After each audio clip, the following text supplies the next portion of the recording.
அனைவருக்கும் அன்பான வணக்கம். இது ஷார்ட் ஸ்டோரி ஸ்மார்ட் சக்சஸ். நான் உங்கள் சண்முகம். வாரந்தோறும் புதன்கிழமை ஞாயிற்றுக்கிழமை 2 நாள் இந்த வீடியோ யூடியூப்ல டெலிகாஸ்ட் ஆகுது. முழுவதுமாக பாருங்கள். உங்களுக்கு பிடிக்கும் லைக் பண்ணுங்க, மற்றவர்களுக்கு ஷேர் பண்ணுங்க. இந்த வீடியோ குறித்த கருத்துக்களை கமெண்ட் பண்ணுங்க, சப்ஸ்கிரைப் பண்ணுங்க. அப்பதான் உங்களுக்கு இந்த வீடியோ குறித்து நோட்டிபிகேஷன் கிடைக்கும். எனக்கு ரொம்ப நாளா இருந்த ஒரு சந்தேகத்துக்கான விடை கிடைச்சது. அந்த விடையை உங்ககிட்ட ஷேர் பண்ணிக்க போறேன். எல்லாருக்குமே இருக்கக்கூடிய சந்தேகம் தான். எப்படி பணம் வைத்திருக்கக்கூடிய நபர்கள்கிட்டயே பணம் சேர்ந்துட்டே இருக்கு, ஏன் பணம் இல்லாம நிறைய உழைக்கிறாங்க ஆனா அவங்க கிட்ட பணம் சேர்றதே கிடையாது, ஏன் அவங்க அப்படியே ஏழையாவே இருக்கிறாங்க, ஏன் இவங்க அப்படியே பணக்காரங்களா இருக்கிறாங்க அப்படின்றது எனக்கு இல்ல, உங்களுக்கும் அந்த கேள்வி இருக்கும். அந்த கேள்விக்கான விடையை தான் நம்ம இன்னைக்கு பார்க்க போறோம். ஃபர்ஸ்ட் விஷயம் என்ன அப்படின்னா, இந்த ஸ்பெண்டிங் ஹேபிட்னு சொல்லுவாங்க. இப்போ ஏழையாக இருக்கிறவங்களுக்கு அவங்களுக்கும் நிறைய பொருள் தேவை அப்படின்னு சொல்லி வாங்குவாங்க. ஆனா அவங்க வாங்கக்கூடிய பொருள் அவங்களுக்கு எந்த அளவுக்கு அதனால உபயோகம் இருக்கும்னு சொல்லிட்டு அவங்க யோசிக்கிறதே கிடையாது. பார்க்குற பொருள் எல்லாத்தையுமே வாங்கிடுவாங்க. எதுக்காக வாங்குவாங்கன்னா, பக்கத்து வீட்டில் வச்சிருக்காங்க, எதிர் வீட்டில் வச்சிருக்காங்க, எங்க அண்ணன் வச்சிருக்காரு, தம்பி வச்சிருக்காரு அப்படின்னு சொல்லிட்டு நிறைய கேட்ஜெட் ஆகட்டும், இல்லை வீட்டுக்கு தேவை இருக்கக்கூடிய தேவை இல்லாத பொருள் ஆகட்டும், எல்லாத்தையுமே மற்றவர்களை பார்த்து வைத்துப்பாங்க. என்ன நினைச்சுப்பாங்கன்னா, அது அவங்களுடைய ஸ்டேட்டஸை உயர்த்தும் அப்படின்னு சொல்லி வச்சுப்பாங்க. ஆனால் செல்வந்தர்கள், பணக்காரர்கள் என்ன பண்ணுவாங்கன்னா, எந்த பொருள் அவர்களுக்கு தேவையோ, எது அவங்களுக்கு யூஸ்ஃபுல்லா இருக்குமோ அதை மட்டும்தான் வாங்குவாங்க.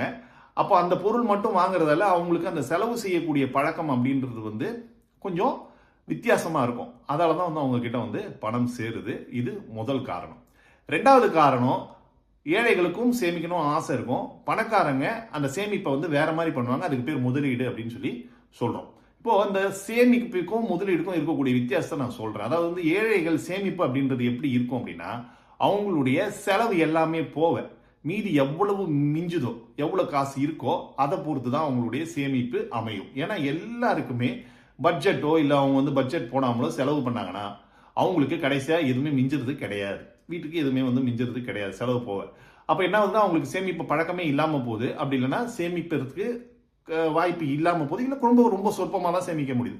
ஆனா பணக்காரர்களுடைய வாழ்வியல் எப்படி இருக்கு அப்படின்னா, முதல்ல அவங்களுக்கு கிடைக்கக்கூடிய வருமானத்துல அவங்க முதல்ல அதை முதலீடு பண்றாங்க. எவ்வளவு முதலீடு செய்யணும்னு சொல்லி டிசைட் பண்றாங்களோ அந்த முதலீடை முதல்ல அவங்க பண்ணிடுறாங்க. மீத இருக்கக்கூடிய விஷயத்தை தான் அவங்களுடைய வாழ்க்கைக்கான செலவீனங்களுக்கு உபயோகப்படுத்துறாங்க. இது ரொம்ப முக்கியமான விஷயம். ரெண்டாவது விஷயம். மூணாவது விஷயம் என்ன அப்படின்னா, இன்கம் சோர்சஸ் அப்படின்னு சொல்லி சொல்லுவாங்க. இப்போ ஏழைகளுடைய இன்கம் சோர்சஸ் எப்படி இருக்கு அப்படின்னா, அவங்களுக்கு ஏதாவது ஒரே ஒரு இன்கம் சோர்ஸ் மட்டும்தான் இருக்கும். ஒரு வேலை செய்யறாங்க, இல்ல அப்படின்னா ஒரு வியாபாரம் பண்றாங்கன்னா அந்த வியாபாரத்திலிருந்தோ அந்த வேலையிலிருந்தோ கிடைக்கக்கூடிய வருமானத்தை நம்பி மட்டும்தான் அவங்களுடைய செலவீனங்கள் இருக்கும். அப்ப என்ன பண்ணுவாங்கன்னா, அதுல கிடைக்கக்கூடிய காசை வச்சுதான் அவங்க லைஃப் ரொட்டேட் பண்ண முடியும். எதுவுமே பண்ண முடியாது, வேற எதுவும் பண்ண முடியாது. அதால அவங்களுக்கு ஒரு பெரிய ஸ்ட்ரகிள் இருக்கும். ஆனா பணக்காரங்களுடைய வாழ்க்கை எப்படி இருக்கு அப்படின்னா, நிறைய இன்கம் சோர்ஸ் வச்சிருப்பாங்க, நிறைய இடத்துல முதலீடு பண்ணி வச்சிருப்பாங்க, நிறைய இடத்துல வேற ஏதாவது பார்ட் டைம்ல ஏதாவது ஒரு தொழிலை பண்ணிட்டு இருப்பாங்க, இல்லை ஏதாவது ஒரு வேலையை பண்ணிட்டு இருப்பாங்க. இது மாதிரி அவங்க 2-3 விஷயத்த வச்சிருக்கிறதால அவங்களுக்கு இன்கம் சோர்சஸ் அதிகமா இருக்கும். அதால பணமும் அதிகமாக அவங்களுக்கு கிடைக்கும். நாலாவது விஷயம் என்ன அப்படின்னா, அவங்க வாழ்க்கையில அவங்களுடைய திறமையை வளர்த்து கொள்ளக்கூடிய முறை. பணக்காரர்களுக்கும் ஏழைகளுக்கும் இதுல ஒரு மிகப்பெரிய வித்தியாசம் இருக்கு. ஏழைகளுக்கும் அவங்களுடைய திறமையை வளர்த்துக்கணும்ன்ற ஆசை இருக்கு, கத்துக்கணும்ன்ற ஆசை இருக்கு. ஆனா அவங்களுக்கு கத்துக்கிறதுக்கு நேரம் இல்லை அப்படின்னு சொல்லி சொல்லுவாங்க. ஆனால் பணக்காரர்கள் என்ன பண்ணுவாங்கன்னா, அவர்கள் கற்றுக்கொள்வதற்காக நேரத்தை ஒதுக்குவார்கள். இந்த நேரத்தை ஒதுக்குறதால திறமை வளரும். திறமை வளர்ந்ததுன்னா என்ன அப்படின்னா, அவங்களுடைய பொசிஷன்ல அவங்க அடுத்த லெவலுக்கு போக முடியும். நிறைய விஷயங்கள், உலக நடப்புகள், புது புது விஷயங்கள், புது புது இன்கம் சோர்சஸ், இது எல்லாத்தையுமே அவங்க கிரியேட் பண்ணிக்க முடியும். அதில் திறமையை வளர்த்துக்கணுன்றது ரொம்ப முக்கியமான விஷயம். இதை கண்டிப்பா பணக்காரர்கள் செய்யறாங்கன்றது ஒரு புள்ளி விவரம். அடுத்தது கடைசி விஷயம் என்ன அப்படின்னா, ரிஸ்க் எடுக்கக்கூடிய குணம். ஏழைகளுக்கு ரிஸ்க் எடுக்கணும்னாலே பயம். ஏன் அப்படின்னா, ஏதாவது தப்பா ஆயிடுச்சுன்னா என்ன பண்றது, லைஃப்ல ஏதாவது ஸ்ட்ரகிள் ஆயிடுச்சுன்னா என்ன பண்றது அப்படின்னு சொல்லி பயந்து ரிஸ்கே எடுக்க மாட்டாங்க.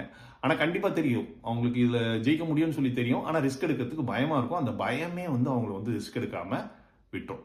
ஆனா பணக்காரங்களை பொறுத்த வரைக்கும் அவங்க ரிஸ்க் எடுப்பாங்க. எப்படி ரிஸ்க் எடுப்பாங்கன்னா, ஒரு கால்குலேஷன் பண்ணுவாங்க. இதை ரிஸ்க் எடுத்தோம்னா எவ்வளவு பர்சன்டேஜ் ஜெயிக்க முடியும், எவ்வளவு பர்சன்டேஜ் தோக்க முடியும் அப்படின்னு சொல்லி யோசிச்சு ஜெயிக்கக்கூடிய வாய்ப்புகள் அதிகமாக இருந்தால் அதில் ரிஸ்க் எடுப்பாங்க, தோற்கக்கூடிய வாய்ப்புகள் இருந்ததுன்னா அதை புறம் தள்ளிடுவாங்க. எந்த காரணத்தை கொண்டும் ரிஸ்க் எடுக்காம இருக்கவே மாட்டாங்க. இது அவர்களுடைய சுபாவம்.